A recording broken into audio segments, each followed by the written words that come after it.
ఎక్కడైనా ల్యాండ్ పై ఇన్వెస్ట్ చేయాలని అనుకుంటున్నారా? అయితే ఫ్యూచర్ సిటీలో ఇప్పుడే ల్యాండ్ పీస్ పెట్టుకోండి. పూర్తి వివరాలకు మాకు కాల్ చేయండి.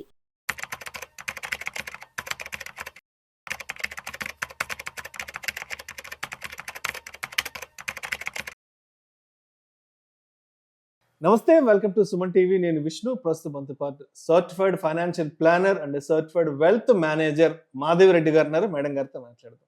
నమస్తే మాధవిరెడ్డి గారు. నమస్తే అండి. మాధవిరెడ్డి గారు, పోర్ట్ఫోలియో క్లీనప్ అంటే ఏంటి, అది ఎలా చేసుకోవాలి?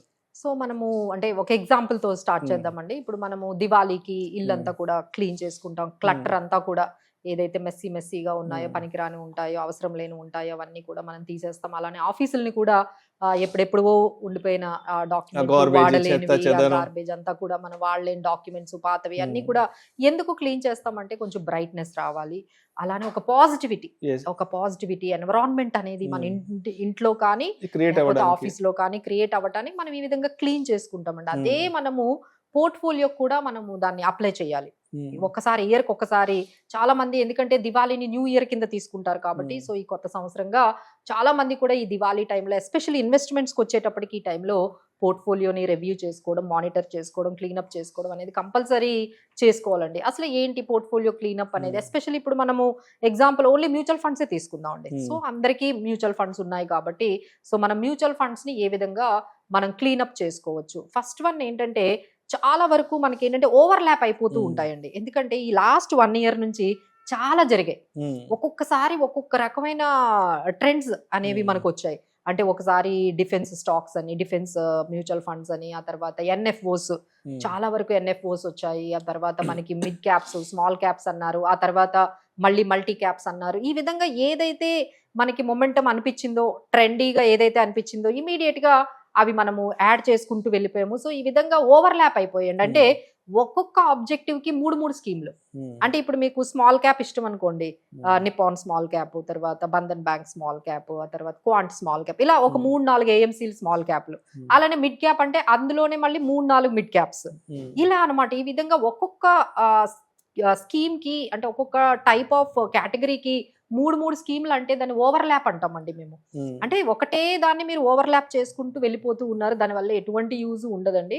సో దాన్ని ఏం చేయాలి అంటే, మనం ఎవరికైనా మాక్సిమం 5 to 7 స్కీమ్స్ చాలు. సో ఎవరికైతే ఇంతకన్నా స్కీమ్స్ ఎక్కువగా ఒక 10 కన్నా అబౌవ్ స్కీమ్స్ ఉన్నాయంటే తప్పకుండా క్లీనప్ చేసుకోవాలండి. మీ పోర్ట్ఫోలియోని ఎవరికైతే 10 స్కీమ్స్ ఉన్నాయో తప్పకుండా క్లీనప్ చేసుకోండి. దాంట్లో ఫస్ట్ ఏంటంటే ఎక్కడ ఓవర్లాప్ అయిందో చూడండి.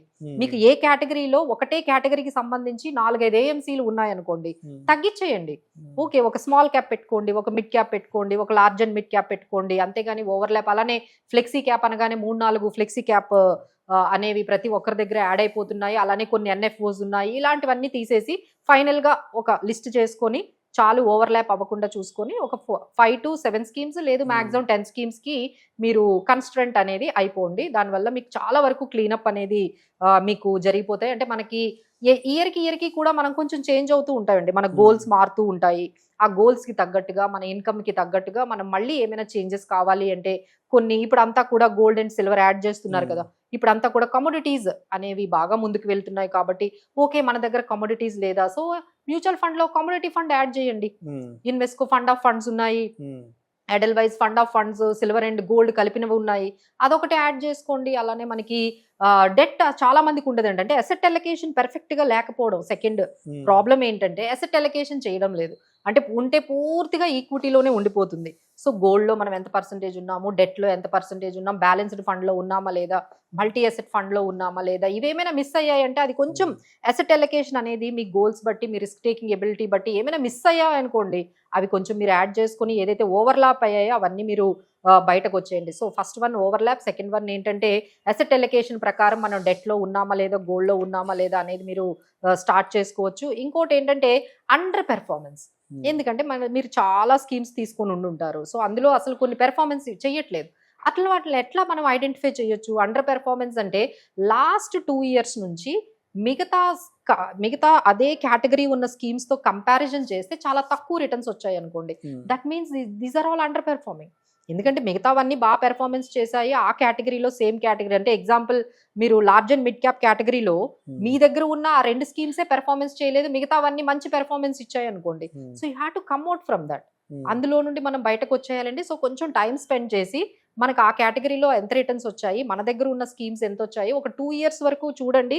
2 ఇయర్స్ తర్వాత ఇంకా అవి అండర్ పెర్ఫార్మెన్సే చేస్తున్నాయి, ఆ కేటగిరీలో అండర్ పెర్ఫార్మెన్స్ లో ఉన్నాయంటే better you cut that kind of schemes అండి. దానివల్ల మనకి ఎటువంటి యూజ్ లేదు.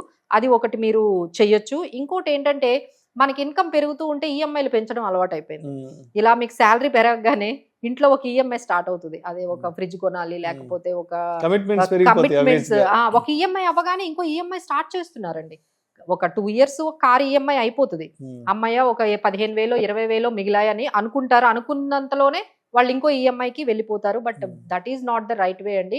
కనీసం ఒక 10% స్టెప్ అప్ చేయాలి. ఓకే, లాస్ట్ ఇయర్ మీరు ఎస్ఐపి ఒక 20,000 చేశారు.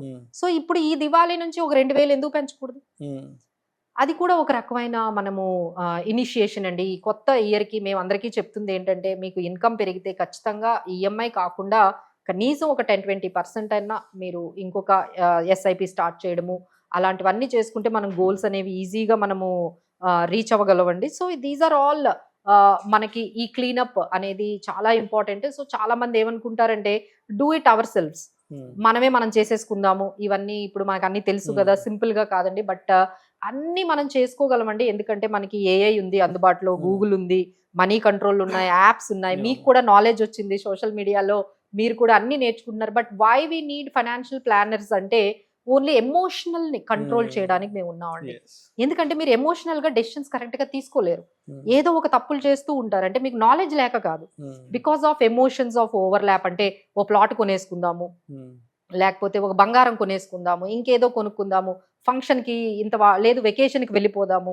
ఈ విధంగా మీరు ఏంటంటే గోల్స్ ని పక్కన పెట్టి మిగతావన్నీ కూడా ఓవర్లాప్ అయిపోతూ ఉంటాయి. కాబట్టి యాజ్ ఎ ఫైనాన్షియల్ ప్లానర్ గా మేము కొంచెం ఎమోషన్స్ ని కొంచెం కంట్రోల్ చేసి దాన్ని మీకు ఎప్పటికప్పుడు మీ గోల్స్ ని, మనకి రిటైర్మెంట్ ప్లానింగ్ కావాలి, ఇంకా పిల్లలకి హైయర్ ఎడ్యుకేషన్ ఓన్లీ ఒక 10 ఇయర్స్ టైమే ఉంది, 5 ఇయర్స్ టైం ఉంది, కానీ పిల్లలకి మనం హైయర్ ఎడ్యుకేషన్ కి ఎటువంటి ప్లాను చేసుకోలేదు. సో ప్రయారిటైజ్ ద గోల్స్ అనేది మేము చేస్తామండి. ఆ ఎమోషన్స్ ని మేము కొంచెం కంట్రోల్ చేసి మీరు కొంచెం బెటర్ గా ట్రాక్ లో ఉండేటట్టుగా ఇన్వెస్ట్మెంట్స్ కానీ, లేకపోతే మీ గోల్ సెట్టింగ్ లో కానీ చాలా హెల్పింగ్ అవుతుందండి. సో ఎవరైతే ఇలా మేము ఓన్ గా కాకుండా ఇలా తీసుకోవాలి అనుకుంటున్నారో, you can reach us any time, we're there to help.